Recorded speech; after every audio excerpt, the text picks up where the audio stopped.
Olá pessoal, hoje nós estamos aqui para mais uma gravação do nosso episódio das eleições, o especial das eleições. Caso vocês não tenham assistido os vídeos anteriores, eu convido vocês a assistir porque é um período muito importante pelo qual estamos passando, as eleições no IFMS.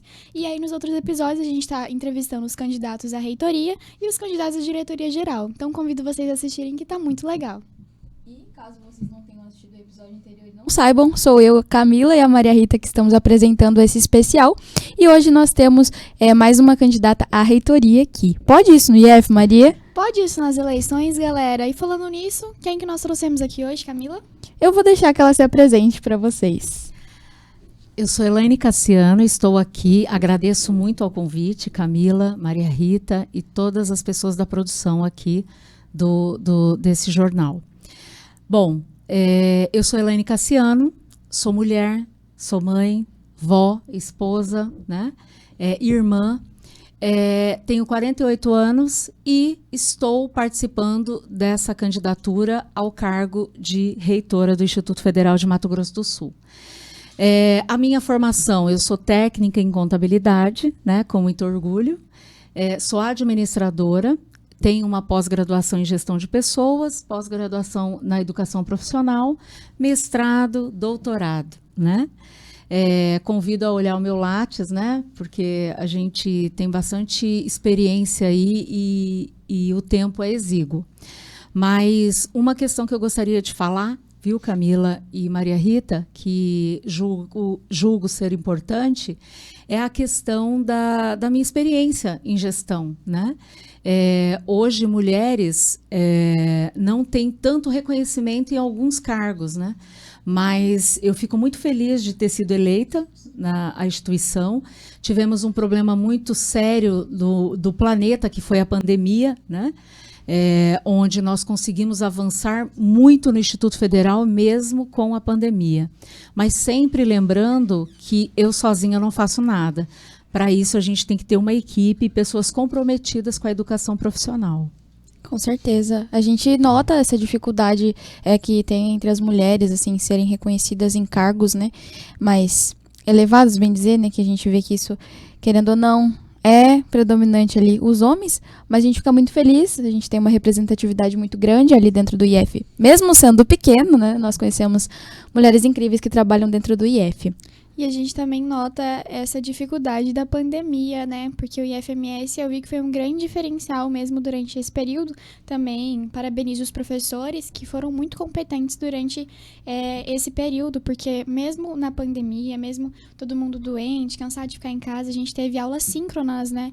Vale lembrar isso, foi um diferencial. Nem todos tiveram essa oportunidade, nem todos conseguiram, né, estudar dessa forma. Às vezes, algumas escolas tiveram que só mandar atividades pelo WhatsApp, aí sobrecarregava o celular do professor, era todas aquelas dificuldades.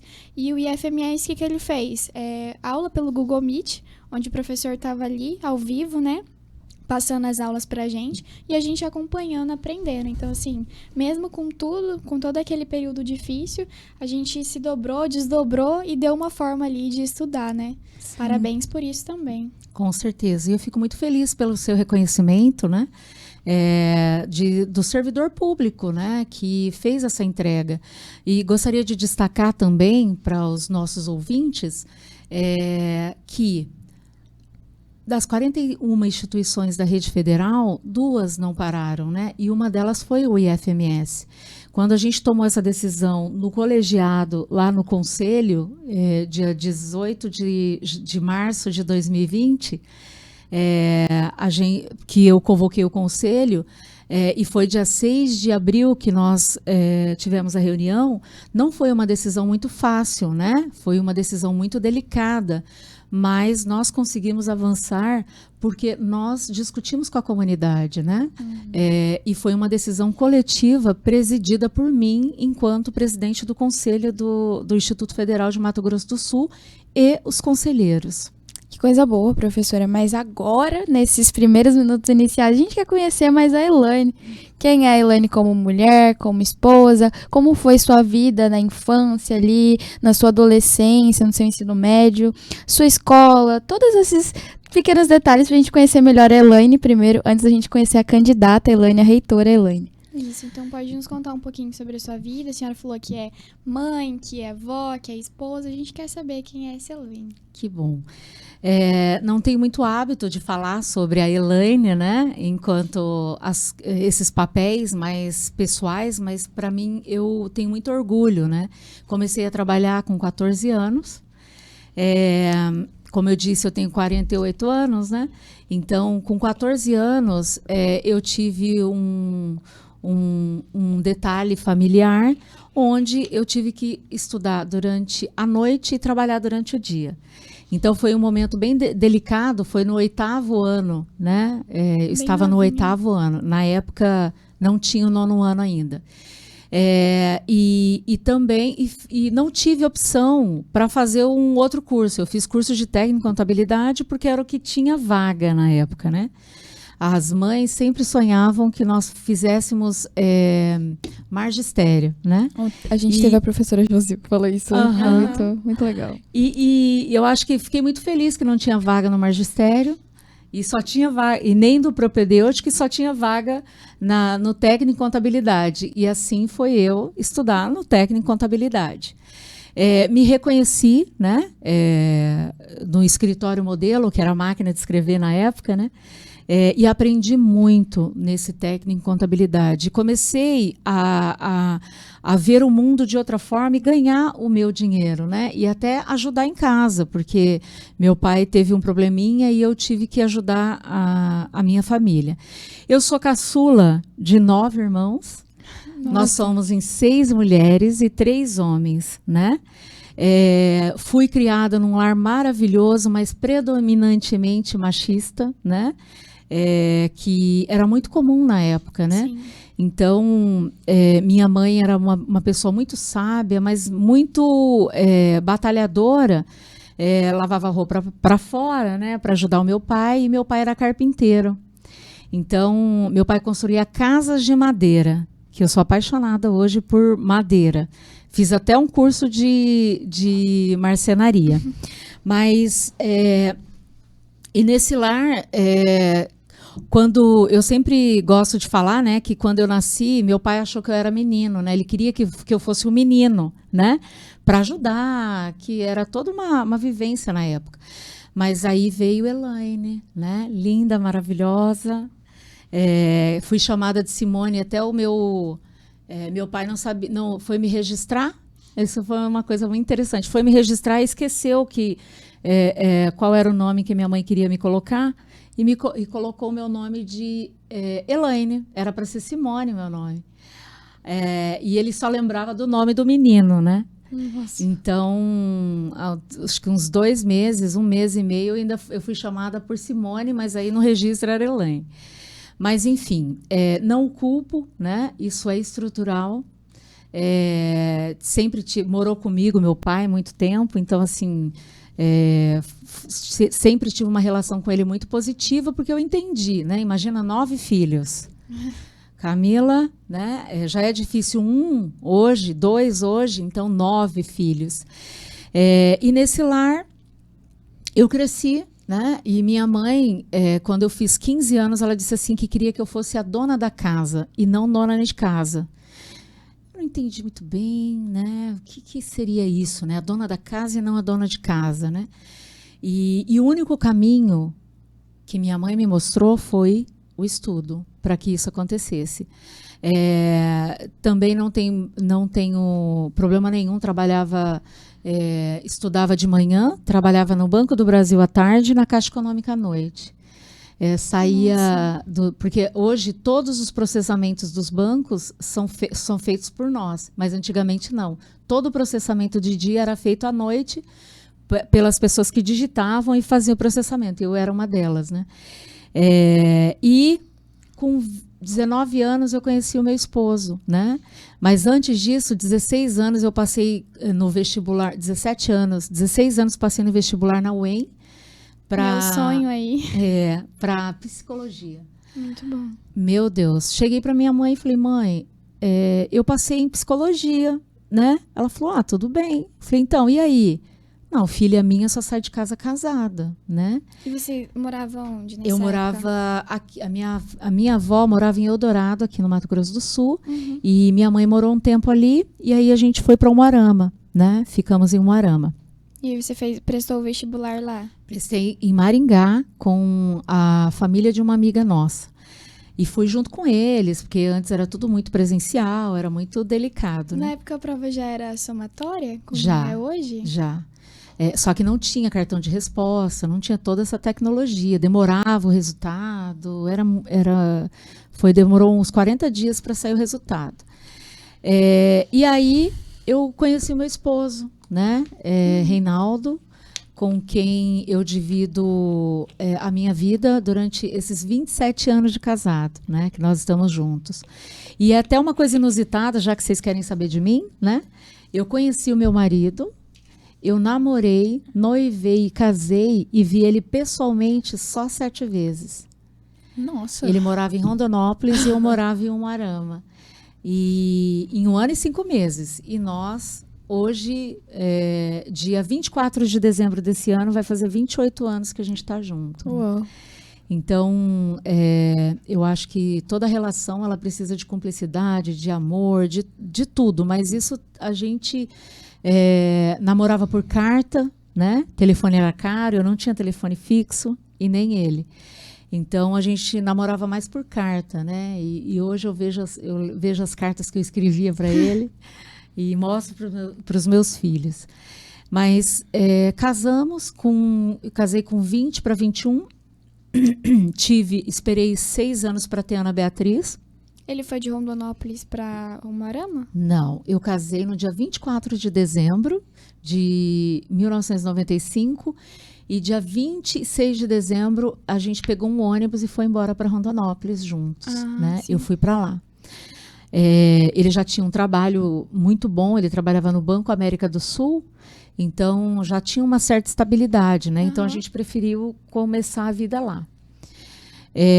Como eu disse, nós nos casamos e com 6 anos eu tive Ana Beatriz. Depois de 6 anos de casado, tive Ana Beatriz, que hoje ela tem 21 para 22 anos.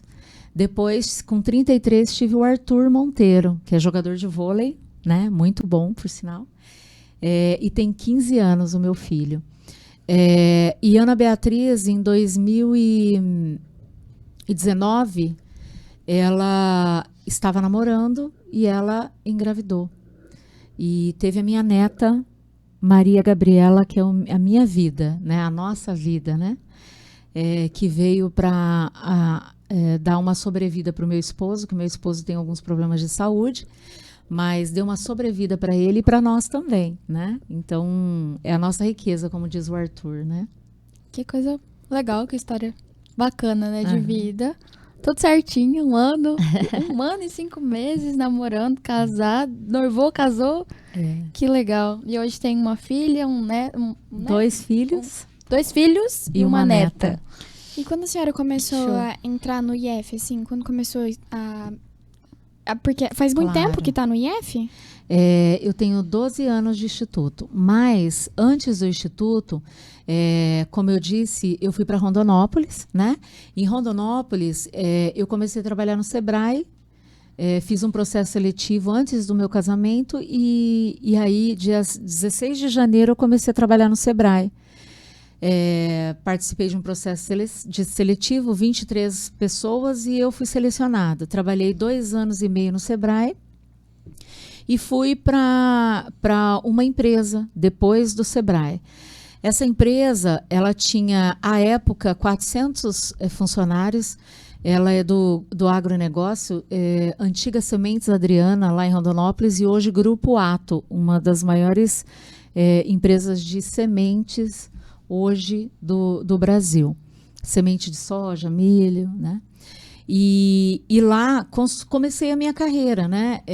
Comecei a ser encarregada de departamento de pessoal na época, né? É bem grande o nome. E com 23 anos eu já era encarregada, né? Na época era essa nomenclatura que usava.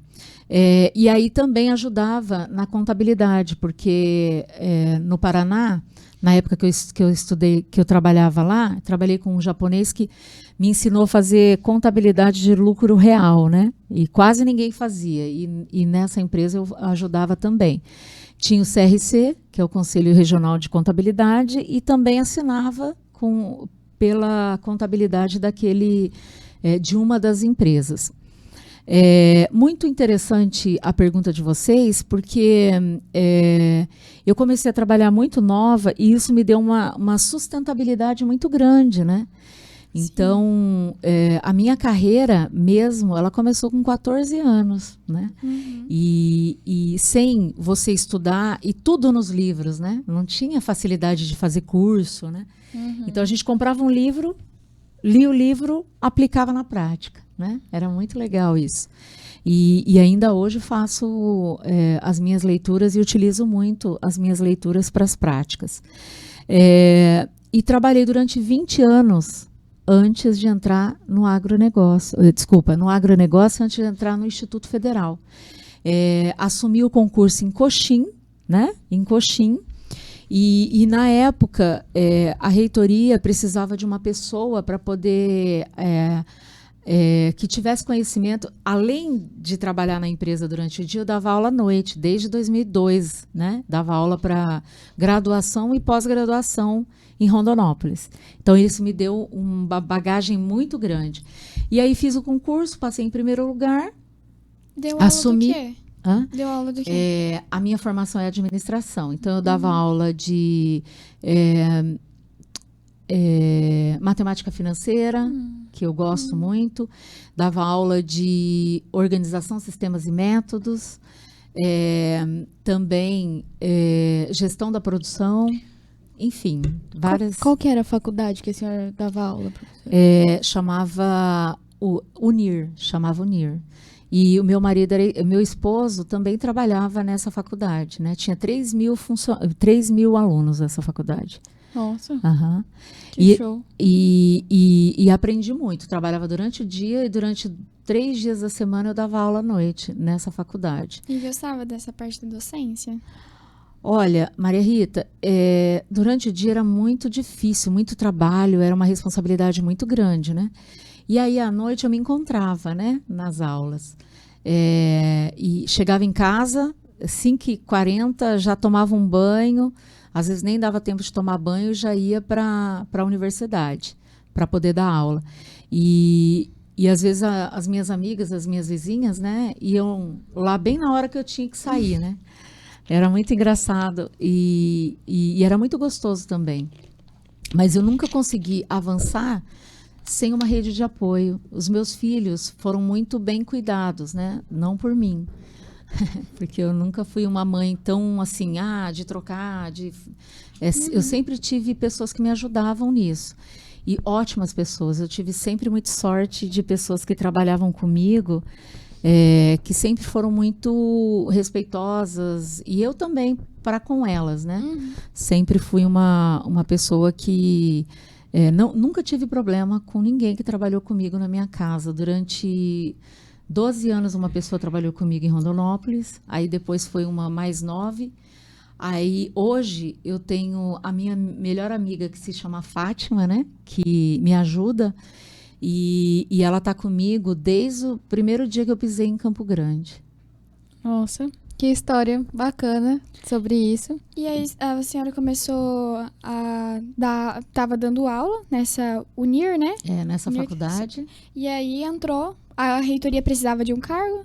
Aí, daí, quando veio o concurso, eu fiz o concurso foi em Campo Grande. Fiz o concurso e aí passei em primeiro lugar e meu esposo também passou. Em Coxim, eu assumi em Coxim, e lá em Coxim foi algo muito maravilhoso, porque eu era uma executiva, né? Dentro da empresa que eu trabalhava no agro, né? E lá a realidade é totalmente diferente, que eu não ia, era no Mato Grosso, e eu não ia para as unidades de produção, muitas vezes a gente ia de avião, eu era gerente, cheguei a gerente, né? Cheguei a gestora, a única mulher também, como gestora do agronegócio. E aí a gente dividia, ia metade num avião e metade no outro, por questão de segurança, para correr o estado de Mato Grosso. Então, assim, sempre foi muito tranquilo, né? E aí eu deixo esse recado para as meninas que querem se aventurar em todas as áreas, né? E principalmente nessa, nunca tive problema absolutamente nenhum, né? Em relação a eu ser mulher. A limitação sempre estava na cabeça do outro, não na minha, né? E quando a gente ia para essas unidades, era muito tranquilo, né? Muito tranquilo. E digo também que competência não tem gênero, viu? Não, a gente não pode esquecer disso. Sim. Assumi o concurso, fiz o concurso, assumi o concurso em Coxim e me descobri, me convidaram para fazer o projeto Mulheres 1000, né? Esse projeto Mulheres 1000 eu me reconheci, né? Eu era uma executiva, andava com um salto desse tamanho, com roupas totalmente executivas, que eu não vou entrar nesse detalhe, sempre muito bem alinhada, e aí chego para o projeto Mulheres 1000, que são mulheres de vulnerabilidade que eu nem imaginava que existia, né? Então, eu sempre digo que existe a Elaine Cassiano antes do Mulheres 1000, né? Isso eu estou falando de 2012, ou 13, eu não me lembro. É tanta coisa. E a Elaine depois do Mulheres 1000, né? Ainda tenho muitas amigas, né, daquela época, né, que sofriam violência. Eu me lembro que levava, às vezes chovia, eu pegava meu carro e levava as meninas em casa, né, as mulheres em casa. Eu tinha que descer do carro, Camila, e levar ela até a porta, porque o marido não podia vê-las chegando com o carro. Imagina quem que era, né? Então, assim, Nossa, que situação. É uma situação horrível. Já presenciei várias coisas, né? E não imaginava que aquele mundo existia. Então, por isso que eu digo que Elaine antes e Elaine depois. Sim. Aprendi muito. Aí fui convidada para a reitoria, né? Como eu dava aula nos cursos superiores, e a gente tinha experiência no reconhecimento dos cursos superiores. E aí a gente foi para a reitoria para poder ajudar o meu esposo na CPA e eu como coordenadora da educação superior do Instituto. E aí de lá para cá, né, a gente avançou muito, né? Eu enquanto coordenadora, diretora da educação superior, pró-reitora de ensino, diretora do CREAD e professora e reitora. Eu nunca soube como funcionava esse processo para ser reitora. Como que você pode explicar para a gente? Porque eu não sei. Você tem que estar num cargo de direção primeiro, passar. Como que é esse processo, né, para ser reitora hoje? Como foi? Hoje, a lei, ela diz que para o cargo de reitor ou reitora de uma instituição pública como o IFMS, e nós somos regidos pela lei, tem que ter alguns pré-requisitos, né? Primeiro, tem que ter 5 anos de efetivo exercício, né? Tem que ter doutorado, é importante o doutorado, né? E tem outras prerrogativas lá que a lei determina. Eu cumpro todas as prerrogativas. Infelizmente, os cargos de técnico administrativos não podem concorrer a esse cargo, que eu acho um erro, né? Porque tem total condição de, às vezes, até mais do que nós docentes, né? Mas não tem necessidade de você ter experiência anterior. Né? Entendi. E quem poderia mudar isso? Essa parte de ter esses requisitos ou de um técnico administrativo poder ser reitor? Só a lei, né? Para mudar a lei, tem que ir para o Congresso Nacional, motivado, pode ser motivado pelos sindicatos, pode ser motivado por qualquer ação, leva para os deputados federais e depois para o Senado Federal para ver se consegue fazer a modificação na lei. Mas eu acho que isso não está tão difícil isso acontecer, porque tem muita coisa mudando, né? Sim. E precisa mudar. Tem muita coisa mudando na legislação e precisa avançar. São carreiras distintas, mas com o mesmo objetivo. Qual é o problema, né? Com certeza. E falando em mudança, você mudaria alguma coisa da sua vida, olhando para onde você está hoje? Talvez teria feito outra formação ou vai fazer outra formação, outro curso? Olha, eu mudaria no 5º ano. Eu fiz o meu 5º ano muito dispersa, né? Eu acho que estava mudando. Aquela época era muito. E minha mãe, minhas irmãs mais. Minha mãe não me cobrava para estudar, não. Nunca me mandou estudar, minha mãe. Eu não me lembro da minha mãe falar assim, vai estudar, vai fazer tarefa. Não, era minhas irmãs que faziam isso. Então, e faziam muito. E eu tenho uma irmã que faleceu e o sonho dela era ser professora, né? E a gente olhava muito revista de fotonovela. E eu mudaria atendendo a solicitação dela para eu poder fazer um 5º ano na época muito mais bem feito, né? Porque isso me fez muita falta. Então, acho que fez muita falta não ter ouvido os apelos da minha irmã. E hoje, professora, agora a gente vai, por conta do tempo, né? A gente quer te ouvir bem como candidata também. A gente gostou muito da sua apresentação como Elaine, né? Foi muito bom a gente ouvir. É importante que as pessoas conheçam isso, né? Conheçam o lado da Elaine como pessoa, não só a Elaine como candidata. Porque eu acredito que o caráter do convidado, o caráter do candidato também é muito importante nisso, avaliar, né? Para que as pessoas façam um voto consciente. Com certeza, porque não adianta nada a gente conhecer só suas propostas, mas não te conhecer, né, como pessoa. E antes da gente tomar o gancho para começar a falar com a candidata Elaine, nós gostaríamos de saber hoje como é trabalhar no IFMS, como é seu vínculo com os seus alunos, né, os alunos do IFMS como um todo, como servidores, com todos os professores, como que é hoje isso?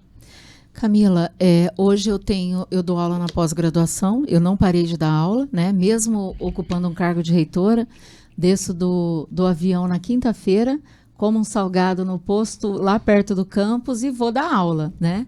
E, como eu disse, eu me reconheço, não saí de sala de aula. Hoje, a relação, ela é muito, muito importante, a relação, o reitor ou a reitora, ele não pode estar distante, né? Ele tem que estar sempre presente. Hoje nós temos 10 campi, Camila, e são campos que são relativamente longe, né? Mas eu me lembro de ter vindo aqui algumas vezes na pandemia e não ter ninguém. Fui em Corumbá não ter aluno. Isso é muito ruim. É uma tristeza horrível. Eu sabia que vocês estavam tendo atividades não presenciais, óbvio. Mas o que nos move são vocês, tá? O que nos move são vocês. E ser uma reitora na pandemia com uma máscara me sufocando não foi fácil. Não foi fácil. Sua última visita no nosso campus foi na época da pandemia? Não. Eu estive aqui, acho que foi em fevereiro, não me lembro, tenho que olhar minha agenda. Fevereiro, eu estive aqui visitando a obra, né? Também passei nas minhas férias e passei pela obra, né? Nas férias que eu viajei, vim aqui para Eldorado, aqui pertinho, na casa dos meus tios, né? E aí passei também aqui no campus, mas a cada 3 ou 4 meses eu vou em todos os campi. Ah, sim. E durante a sua gestão, qual foi o seu maior marco, assim, que a senhora se lembra, que foi o maior ato que a senhora teve? Olha, no campus Naviraí foi ter conseguido 4,5 milhões para retomar a obra de vocês, né? A obra ela estava parada desde 2016 e você conseguir 4,5 milhões para poder retomar uma obra que estava parada não foi tão simples. Agora, olhando para o Instituto Federal de Mato Grosso do Sul, 2 coisas eu vou destacar. Primeiro é que todos os servidores voltaram da pandemia com saúde. Entre aspas, né? Porque teve alguns agravos, né? Sequelas, né? Aparentemente a gente consegue enxergar algumas coisas, mas a gente não consegue enxergar tudo. Então esse, para mim, o distanciamento, voltar no momento certo, enfim. E o outro é a alimentação escolar, né? Que a gente está avançando gradativamente nos campi, para poder oferecer alimentação escolar para os nossos estudantes do técnico integrado e ProEja, que é uma ação muito relevante para a permanência e o êxito dos nossos estudantes. Com certeza. Que show. E falando em obra, que a senhora tocou aqui no assunto, a senhora conseguiu 4,5 milhões, né, para retomar. Ela ainda está em processo? Tá. Deu uma parada por agora? Não, ela ainda está. Hoje a empresa está concluindo a quadra, porque lá é o bloco H, a quadra, que eles têm a obrigação de fazer, que é o que está em contrato, né? A quadra, o bloco H, mais a guarita e mais a questão da drenagem de lá. Então, nós paralisamos durante 3 meses para fazer uma verificação na infraestrutura que a empresa executou e não executou do jeito que estava no projeto. Foi a ver com o ferro que a gente comentou? Isso mesmo. Do telhado, era para né? eles terem colocado 8 milímetros que estava no projeto. Eles, não sei de onde, colocaram 5 milímetros, né? Acho que é 5 milímetros. Então, isso é uma obra pública e a gente, eu não posso deixar avançar o bloco H, né? Sem contar outros problemas que esse bloco tem, que já tinha, que é da laje dele, né? Mas essa empresa ela vai ter que fazer uma verificação para dar segurança e não acontecer nenhum problema no telhado. Então ela tem obrigação. Já está acontecendo isso, mas paralelamente a isso, eles estão executando a quadra coberta, a guarita e a calçada e a drenagem. E quanto mais ou menos precisa para terminar essa obra? Maria, não precisa de mais nada. Eu consegui todo o recurso, né? Sim. Hoje eu falo 4,5 milhões porque eu arredondo, mas é um pouco mais de 4,5 milhões que está empenhado. Quando a gente fala empenhado, o dinheiro já está à disposição. Se a empresa terminar daqui a 10 dias, o dinheiro em 20 dias está na conta dele. E mesmo com todos os problemas que teve, não teve aumento de preço nem nada? Teve, mas a gente já tinha feito a previsão, né? Sim. Como ela está avançando gradativamente, pode ser que tenha algum reequilíbrio, tomara que não, né? Mas, independente de reequilíbrio, o recurso ele é tranquilo e nenhuma obra pode passar de mais de 25%, né? Então, isso aí é bem administrável. Então, até março do ano que vem, segundo o andar da carruagem, a gente consegue concluir, né? Que bom, e assim seja. E a senhora considera que a questão da empresa é uma das maiores dificuldades hoje em relação à finalização da obra como um todo? Porque essa obra está aí parada, acho que desde 2016 que ela retomou, não foi? Não, 2014 ela começou, 2016 ela parou em 2016 e ela só retomou comigo em 2021. Certo. E a senhora considera que é o problema da empresa a maior dificuldade? Não só os processos públicos, né? Hoje a gente não tem controle de quem ganha a licitação, né? Nem pode, né? Fez uma licitação, vai para o mercado e aí a gente não sabe quem vai ganhar a licitação. Além disso, né, várias outras questões, né, a empresa não contrata pessoas qualificadas para poder trabalhar, né, não contrata quantidade de mão de obra o suficiente, e aí a gente vai penalizando. No final da obra, que a gente aplica a penalidade. Certo. A gente perguntou tudo isso porque realmente é uma questão que a gente só consegue perguntar para a senhora porque a gente não tem outra pessoa para perguntar, só para a reitora. Tem o diretor do campus que pode dar todas as decisões que eu tomo, por exemplo, até essa decisão aí de retomar a obra ou não, porque eu poderia muito bem finalizar com essa empresa, né? Eu sou a gestora, eu poderia finalizar com essa empresa e relicitar a obra. Perderia os 4,5 milhões e relicitar a obra. Só que no meu ponto de vista, Maria Rita e Camila, é uma penalidade muito pequena para a empresa, né? Porque ela muda o CNPJ e continua fazendo errado.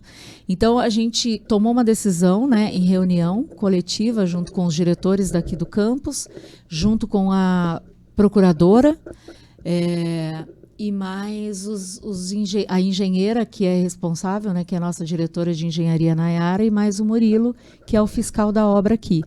E aí a gente tomou a decisão seguinte: vamos fazer mais uma tentativa. Se ela não pagar para alguém olhar se não vai ter problema o que ela fez, a gente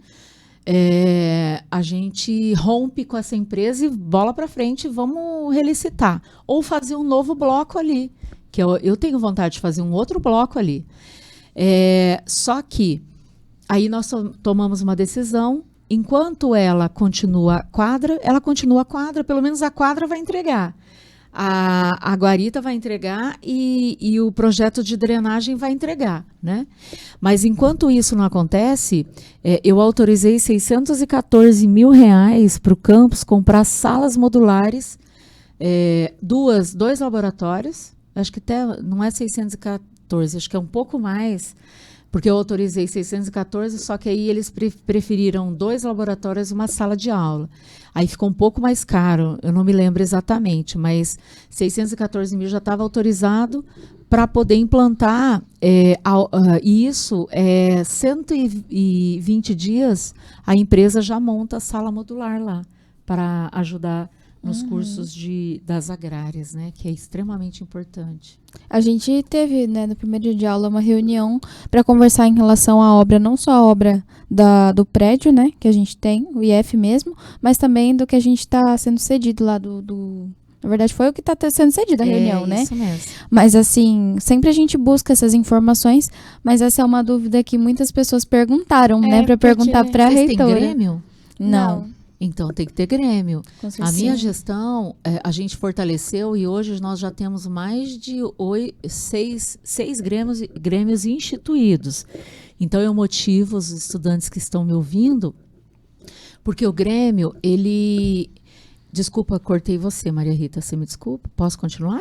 Eu acho que eu nem lembro o que eu ia falar. Pode continuar. Mas os grêmios, fortalecer os grêmios, ajuda muito na interlocução. Porque, por exemplo, eu, enquanto reitor e autoridade máxima da instituição, eu tenho que respeitar a hierarquia. Então, eu me comunico muito com os diretores do campus, o diretor-geral. E aí, essa informação, ela reverbera, né? Teoricamente, seria assim. Mas o grêmio também pode participar de algumas coisas, né? Então, eu convido vocês a motivarem a ter um grêmio aqui, porque facilita bastante a interlocução, né? E vocês já vão aprendendo a lidar com algumas situações, né? O que eu ia comentar justamente sobre isso, sobre a senhora apoiar bastante os grêmios, porque teve um evento no Rio de Janeiro, que eu comento isso em todos os episódios, mas porque foi um marco na minha vida, foi o que a senhora nos apoiou. Sim. Inclusive, não sei se a senhora me permite até contar essa história, que eu fui para o Rio de Janeiro, foi escolhido um representante de cada grêmio, né? E como aqui no nosso campus a gente não tem grêmio, eu fui a representante. E aí lá a gente chegou e estava ouvindo os relatos de outras pessoas, que eu fui no evento, né? Um encontro nacional dos estudantes em ensino técnico. E aí, escutando o relato de outras pessoas, falando assim que, nossa, tive que dormir uma semana na porta da reitoria para eles conseguirem ônibus, para conseguirem verba para vir. Mesmo assim, não escutaram, eles tiveram que tirar dinheiro do bolso. Pessoal, sabe, falando assim, tudo que eles passam. E aí, a gente olhou um pra cara do outro, o pessoal de Mato Grosso do Sul, né? Falou assim, nossa, e a nossa reitora que nos convidou aí, a nossa reitora que nos apoiou, mesmo sabendo que era um movimento estudantil, né? Porque quando eu cheguei lá eu fiquei um pouco assustada, né? Com o tipo de movimento que era.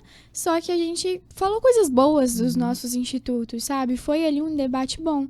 E eu tenho essa vontade de trazer um grêmio pra cá, de montar um grêmio. Só que a questão é que eu tô no 3º ano, a Camila também tá. Então a gente precisa colocar pessoas do 1º, do 2º, mas a gente até se disponibilizou a ajudar as pessoas que querem criar. A Maria se disponibilizou por mim, tá, galera?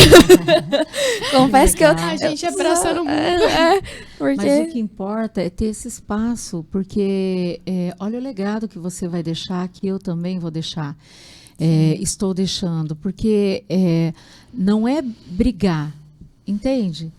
A gente tem que mudar isso, porque teve épocas que a gente teve que brigar, né, enquanto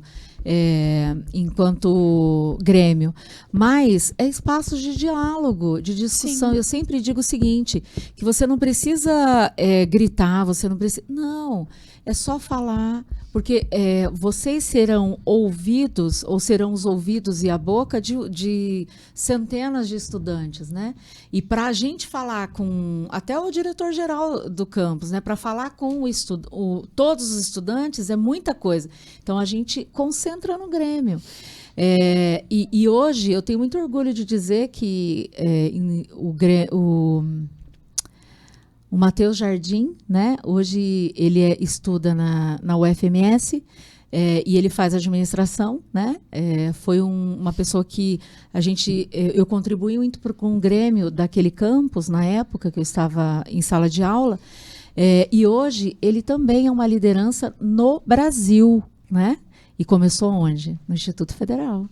Então a gente precisa estimular e Maria Rita, ajudem, porque não é movimento estudantil, não, é uma interlocução, é falar sobre o que vocês precisam, né? Só vocês sabem o que vocês precisam. Sim. A gente acredita e acha que sabe, mas vocês que sabem o que vocês precisam, né? Com certeza.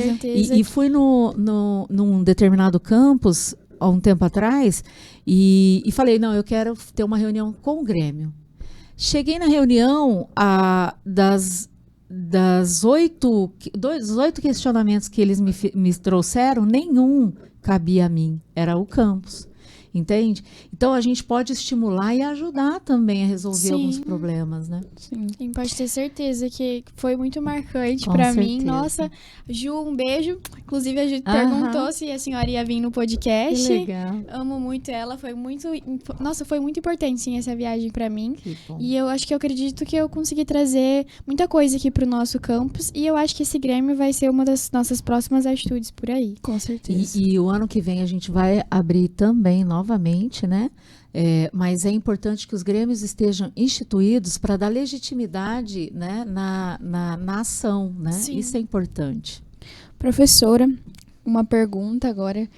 Como que é o seu ponto de vista se faz uma gestão forte, uma administração forte dentro de uma instituição hoje? São muitas variáveis, né? Mas sem pessoas, Camila, não avança. Com certeza. As pessoas são fundamentais para qualquer ação, para qualquer coisa. E eu tenho muita gratidão à equipe, né, que está comigo, que tem sobremaneira, com todas as dificuldades, né, que nós temos, mas tem avançado muito, né?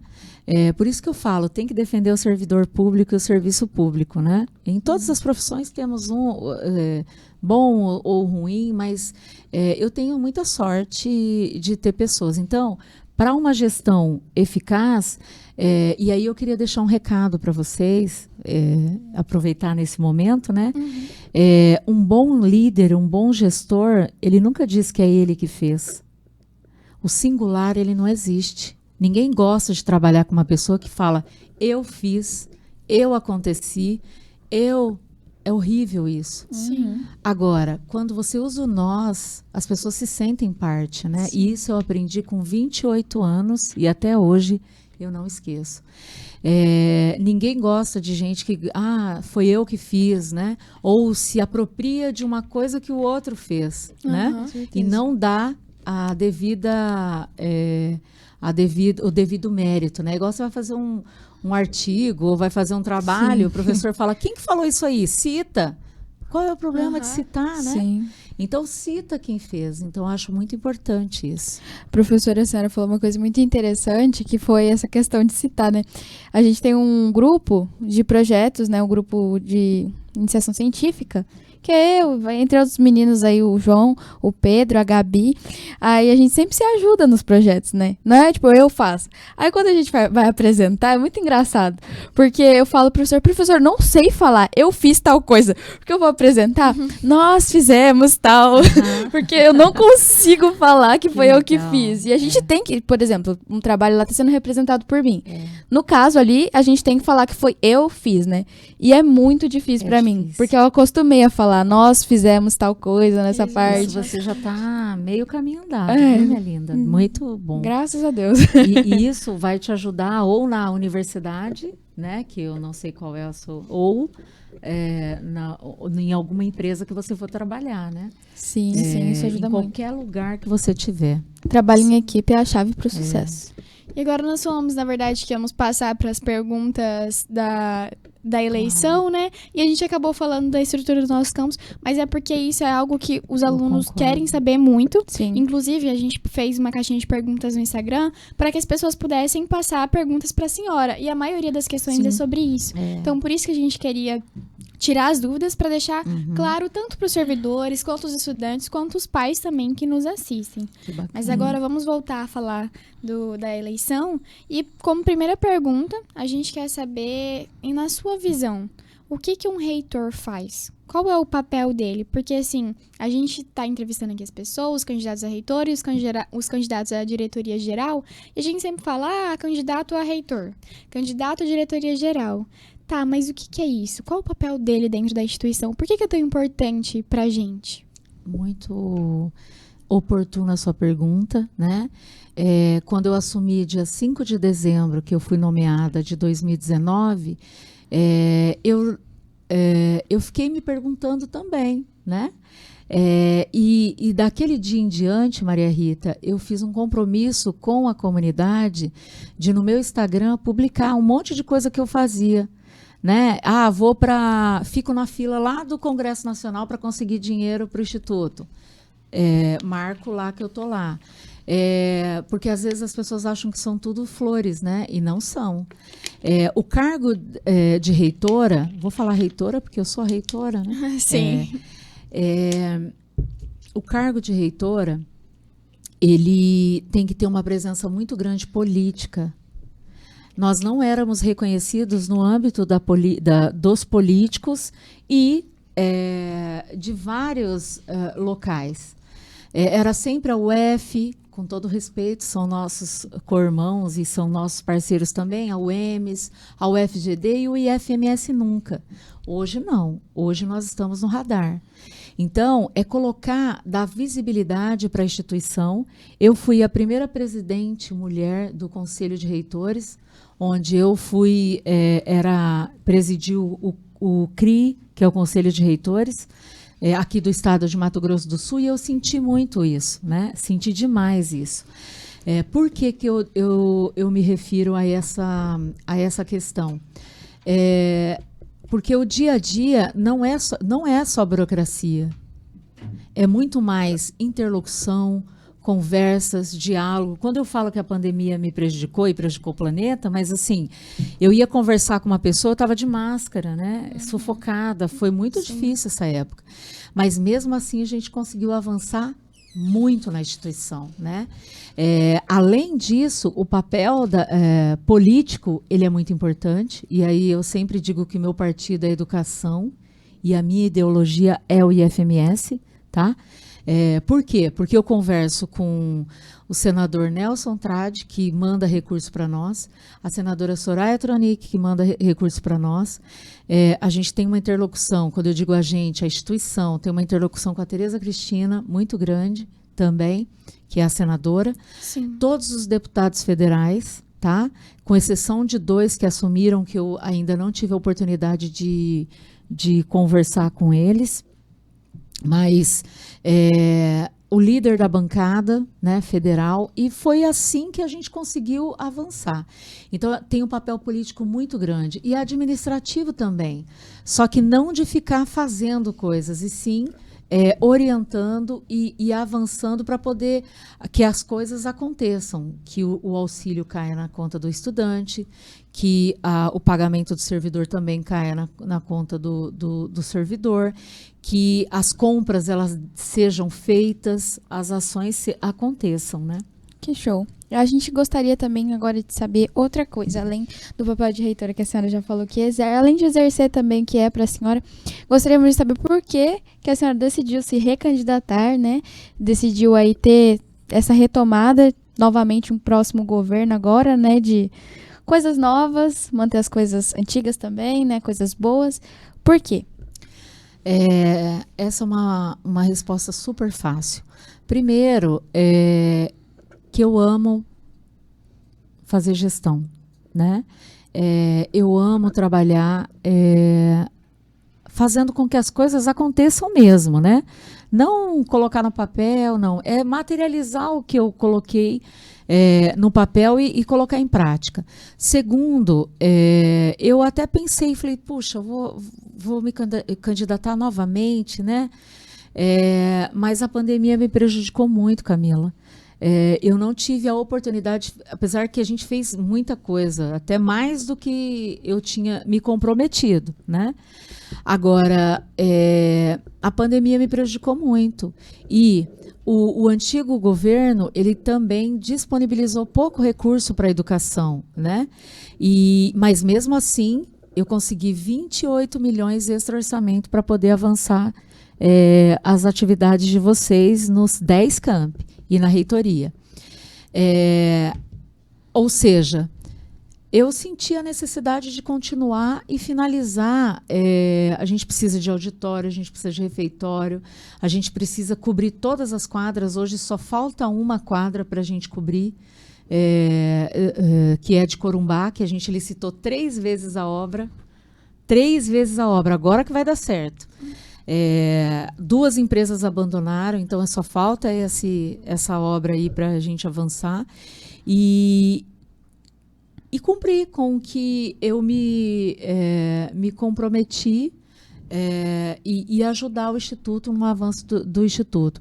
E quando eu percebi que os outros 2 candidatos não têm a experiência que eu tenho, né, e que tem todos os pré-requisitos para serem também, sim, mas eu me sinto a mais preparada para poder continuar gerindo o Instituto Federal de Mato Grosso do Sul. Eu construí uma relação que nunca antes tinha, né? Hoje eu ligo para o celular de qualquer deputado e qualquer senador, se não me atender, eles me retornam. Então, eu acho que o governo do estado também, o governador, temos uma interlocução muito positiva, o Riedel, o antigo governador. Então, assim, nós nunca tivemos tanto no radar deles quanto hoje. Isso é importante. Com certeza. Isso, esse reconhecimento é muito importante para Sendo mulher, né? Isso, e aproveitando nesse gancho aí sobre ser mulher, sobre a representatividade feminina, aqui na Viraí mesmo nós temos uma prefeita que é mulher, né? A Raiza. Inclusive, um abraço, caso ela esteja nos assistindo. Sempre muito parceira da instituição, né? Isso. Aqui no podcast também, nós, entrevistadoras, somos meninas. E a gente quer saber, na sua gestão, quantas mulheres tem? A senhora tem bastante mulheres apoiando. Diversidade também, né? Isso, como que é? Olha, eu até fiquei surpresa, né? Porque eu sempre, os cargos que eu nomeio, eu não olhava muito isso, né? Mas quando eu fui olhar, 50%, 48% dos cargos que eu nomeei eram mulheres, né? Coincidentemente, mas mais pela competência do que por ser mulher, né? E estão comigo. Mas é um caminho que a gente tem que trilhar para ocupar mais espaços. Sempre mais espaços. Não tenham medo ou tenham medo, mas vai com medo mesmo, né? Vai com medo mesmo. Porque nós não temos diferença absolutamente nenhuma, né? Eu sempre digo que competência não tem gênero, não tem raça, não tem cor, não tem credo e assim por diante, né? E o Instituto Federal, por ser um concurso, né? A gente não tem esse controle, mas nos cargos hoje, a maioria são mulheres. E uma outra questão, né, que eu gostaria de solicitar quem está nos assistindo e ouvindo, né, é importante entender que, às vezes, a limitação, né, está na cabeça do outro, não pode estar na sua cabeça, na nossa cabeça. Né? Eu sempre digo isso. E teve um outro podcast que eu participei, do Vox, um jornal que tem no Instituto Federal, e a estudante fez uma pergunta para mim que eu achei bem interessante, né, Camila? Ela falou assim, em algum momento você pensou em que não ia conseguir? E aquilo me fez refletir. Eu falei, gente, em nenhum momento eu pensei. Né? Em nenhum momento eu sempre estive muito segura do que eu ia fazer, do que eu quero fazer e do que nós vamos fazer juntos, né? Então, mas aquela pergunta me balançou muito, né? Uhum. Porque eu falei, poxa, será que as pessoas acharam que eu não ia dar conta porque eu sou mulher? Fiquei pensando isso, né? E todos os cargos que eu assumi até hoje, eu nunca vi isso como limitação. E eu sempre me entreguei e sempre fiz um bom trabalho, né? Com certeza. Eu gostaria de já fazer a pergunta que todo mundo quer saber, e eu acho que a senhora também está ansiosa para falar, por conta do tempo, né? E eu acho que sempre essa parte demora mais, que é quais são as suas principais propostas para nós. E também tem uma pergunta no Instagram voltada também para o nosso campus. A senhora já falou um pouco em relação à obra, mas a gente gostaria de saber quais são suas propostas aí para o IFMS. Eu vou falar nas propostas como um todo. Sim. E poucas. E vou, além das propostas como um todo, eu vou falar só do campus Naviraí também, né? Bom, 2024 a gente vai oferecer alimentação quente nos 10 campi, né?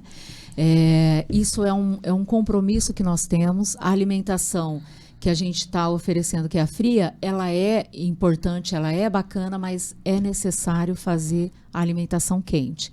E dentro das minhas propostas, a gente precisa avançar muito mais. Inteligência artificial, né, dentro do IF, para poder facilitar os processos. Também nós precisamos trabalhar com os sistemas, aumentar a quantidade e o valor dos auxílios permanência, porque a gente quer que o estudante não saia do instituto. Uma outra questão que é o auxílio moradia. Vem muita gente de fora para fazer os cursos, né? E às vezes não tem condições de pagar um aluguel, alguma coisa. Então, a gente colocou na proposta a Bolsa Atleta, né? A Bolsa Atleta, porque tem gente que gosta de algoritmo, de matemática, de português, e tem gente que quer ficar no Instituto Federal sendo atleta. Qual é o problema? Fazendo arte, cultura, poesia, escrevendo livro. Esse é o nosso Instituto Federal, né? Esse o nosso objetivo, uma formação plural e humanista. Sim.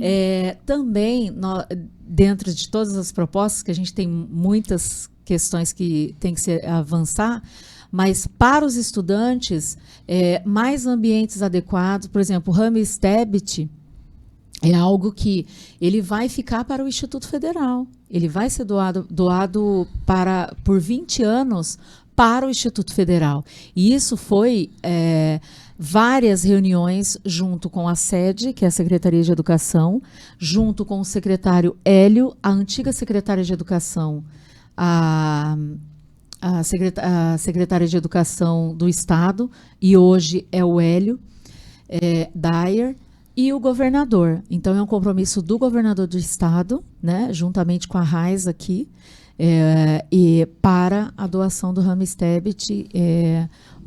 Não é uma doação, é 20 anos de utilização do prédio, cessão do prédio. E para o campo de vocês, gente, eu tenho um compromisso muito sério, né? A gente precisa avançar em auditório para a nossa área. A fazenda, a gente precisa avançar em um espaço para que os estudantes possam ter uma aula presencial lá, guardar um implemento agrícola, guardar alguma coisa. A gente está fazendo o barracão lá na sede, mas fica distante, então é mais para implementos maiores. Também eu tenho outros compromissos, que além do auditório ou refeitório, não sei qual vai ser a decisão do campus, né? Avançar também em espaços de diálogo no campus, que é o conselho de campus. A gente precisa avançar e que tem que ter representantes de estudante para poder ajudar nas decisões dentro do campus, né? Igual o Conselho Superior, né? O Sim. Conselho Superior, nós temos estudantes que participam e participam muito desse conselho. Então, são várias as ações que nós temos. Olhem o meu plano de gestão. Se tiver dúvida, tem um WhatsApp que fala direto comigo, né? A gente não conseguiu atender todas as solicitações, mas a gente vai rever. Agora, contem comigo para que tudo que está posto ali a gente vai executar. Eu não coloquei nada, Maria Rita e Camila, que não é exequível, que a gente não consegue executar. Agora, a gente sempre precisa dos 10 campi. A escolha para diretor-geral também é uma escolha muito importante que vocês têm que fazer. Com certeza. Tem que decidir pelo melhor e o que vai reverberar positivamente para vocês, tá? Isso é muito interessante e eu vou falar de novo a mesma coisa que eu falei nos últimos episódios, que ainda não saíram, que foram para diretor, né? Mas em relação a essa questão da eleição, né? É uma fase, é um período onde todo mundo aprende, né? Não é só uma questão de quem ganha ou quem perde, mas todo mundo ganha, porque a gente vê as propostas de melhorias de todo mundo e consegue ali extrair alguma coisa boa de todas as propostas e olhar para o nosso campus de uma forma mais crítica, né? Agora eu vou passar para as perguntas do Instagram, que o nosso tempo está bem curto, já está acabando. Infelizmente, né, Heitor? Mas mas foi muito bom, né? Passou muito rápido. Aham. As perguntas foram todas respondidas já. Que eu fui lendo aqui e já foram todas respondidas, que a maioria era em relação à obra, né? E aqui temos uma pergunta sobre invasão. O IFMS está com altos índices de evasão. E quais são as estratégias para a permanência dos estudantes? Eu vi que a senhora falou sobre o auxílio, né? Tem mais alguma? Sobre alimentação também, comentou, né? Isso. É importante lembrar que nós temos uma comissão composta por todos os 10 campi reitoria para poder ajudar nessa tomada de decisão, né? E ações. Hoje nós temos os auxílios que contam, né? Mas a gente tem avançado, segundo o que veio dessa comissão, a gente quer colocar algum recurso para que essa comissão também avance em alguns projetos que são por campus. Porque só quem sabe qual é o motivo da evasão é o campus. Sim. Então, hoje a gente fez o auxílio o auxílio para moradia, né? A Bolsa Atleta, porque a gente percebe que isso também segura os estudantes, né? Você imagina, os jogos vai ser em Fortaleza esse ano, né? E nós vamos todos com uniformizados, os uniformes novos, né? Só que tem a cultura corporal do movimento também, Maria Rita, que a gente também tem que avançar. Então, tem outras demandas, a arte, a cultura. Para quê? Para que a gente continue. Só que tem uma ação que nós estamos trabalhando junto com todos os diretores de ensino, os pedagogos e técnicos em assuntos educacionais, que a gente começar um projeto pedagógico diferente, né? Como? Não é só numa sala de aula que a gente consegue aprender, né? Hoje o perfil do estudante mudou, vocês mudaram o perfil, né? Então a gente quer avançar em projetos pedagógicos inovadores, diferentes, com resolução de problema. Eu não sei qual vai ser o resultado dessa comissão, mas a gente está trabalhando para avançar para que o estudante fique um pouco mais, se utilize os professores sejam capacitados, porque a gente aprendeu de um jeito, né? E a gente reproduz. Então, melhorar também a nossa forma de ensinar, né? E identificar a forma que vocês aprendem, né? Eu fico muito feliz por vê-la apoiando isso dos estudantes, igual acabou de falar que os jogos vão ser em Fortaleza, esse movimento que eu fui para o Rio de Janeiro, porque isso acaba realizando sonhos de alunos. Eu mesmo nunca tinha andado de avião. Foi um sonho, eu nunca tinha ido para o Rio de Janeiro, Olha foi minha só. primeira vez de tudo. Que E dá para ver legal. que a senhora apoia muito isso, esses E visitas movimentos. técnicas também. Isso, as visitas técnicas. Então, Sim. parabéns por isso. E, por exemplo, a visita técnica, a gente tem uma limitação, né, Camila? Por exemplo, nós temos 3 ônibus institucionais maravilhosos. Só que eu quero, no próxima gestão, eu não sei se vai ser uma van ou se vai ser um micro-ônibus, mas colocar isso à disposição de cada campus, para que tenham a possibilidade de fazer coisas mais perto, né? Sim. E em relação ainda a essa questão de evasão, hoje o Estado tem algum tipo índice e a gente consegue saber qual que é a posição do nosso IF em relação a nível Brasil? De onde a gente está, qual seria a posição ali? Hoje, por exemplo, quando vem o recurso do Ministério da Educação, ele conta com matrícula, né? E quando na plataforma Nilo Peçanha, a gente colocou os cursos EAD, por exemplo, todos os cursos EAD, eles fazem parte da conta. Hoje nós temos 13 mil estudantes presenciais e uma média de 24 mil matrículas à distância. Nossa. Temos estudantes até de Angola, de outros países que fazem os cursos conosco. Mas os cursos, no caso, aqueles que são postados, tipo, de Livre, Libras. Cursos livres, que a gente chama de livres, que são cursos de curta duração, 30, 40 horas. Isso. E você recebe o certificado assim. Aí tem uma prova randomicamente, né? Que Nossa, são muito bons, ajudaram muito a gente por conta de carga horária, né? Que nós precisamos ter, então foi atividades ótimo. complementares. Eu fiz uns 3, 4. Então nós temos estudantes. E aí a gente tomou uma decisão institucional de colocar essas matrículas dentro do sistema ou não. Nós decidimos colocar a matrícula no sistema, por quê?